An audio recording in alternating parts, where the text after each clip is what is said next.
பார்த்து வருகிறோம். நாகப்பட்டினம், திருவாரூர் உள்ளிட்ட 4 மாவட்டங்களுக்கு நாளை மிக கனமழைக்கான எச்சரிக்கை விடுக்கப்பட்டிருக்கிறது. இது குறித்த விவரங்களுடன் செய்தியாளர் லிபிகா இணைந்திருக்கிறார். லிபிகா, முழு விவரங்கள். லாவண்யா, நாளை மிக கனமழைக்கான ஆரஞ்சு நிற எச்சரிக்கை என்பது விடுக்கப்பட்டிருக்கின்றது. நாகப்பட்டினம், திருவாரூர், மயிலாடுதுறை, கடலூர் ஆகிய 4 டெல்டா மாவட்டங்களுக்கு நாளை மிக கனமழைக்கான ஆரஞ்சு நிற எச்சரிக்கையும், காரைக்காலுக்கும் மிக கனமழைக்கு வாய்ப்பிருப்பதாக சென்னை வானிலை ஆய்வு மையம் தகவல் விடுத்துள்ளது.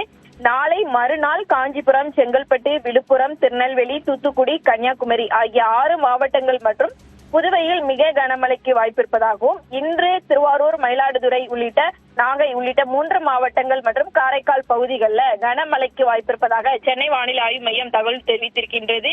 குறிப்பாக தென் இலங்கை மற்றும் அதனை ஒட்டிய தென்மேற்கு வங்கக்கடல் பகுதியில் நிலவிய வளிமண்டல மேலடுக்கு சுழற்சியானது இன்று காலை இலங்கை கடலோர பகுதிகளுக்கு அப்பால் தென்மேற்கு வங்கக்கடல் பகுதியில ஒரு காற்றழுத்த தாழ்வு பகுதியாக உருவாகி இருக்கிறது. இது அடுத்த 24 மணி நேரத்தில் மேற்கு வடமேற்கு திசை மெதுவாக நகரும் அப்படின்னு சென்னை வானிலை ஆய்வு மையம் தகவல் விடுத்திருக்கக்கூடிய நிலையில், இதன் காரணமாக தமிழகத்தில் நாளை மற்றும் நாளை மறுநாள் டெல்டா மாவட்டங்கள் மற்றும் வடகடலோர மாவட்டங்களுக்கு மிக கனமழைக்கான எச்சரிக்கையும், சென்னை, திருவள்ளூர் உள்ளிட்ட மாவட்டங்களுக்கு கனமழைக்கான மஞ்சள் நிற எச்சரிக்கை என்பது விடுக்கப்பட்டிருக்கின்றது. லாவண்யா, விவரங்களுக்கு நன்றி லிபிகா.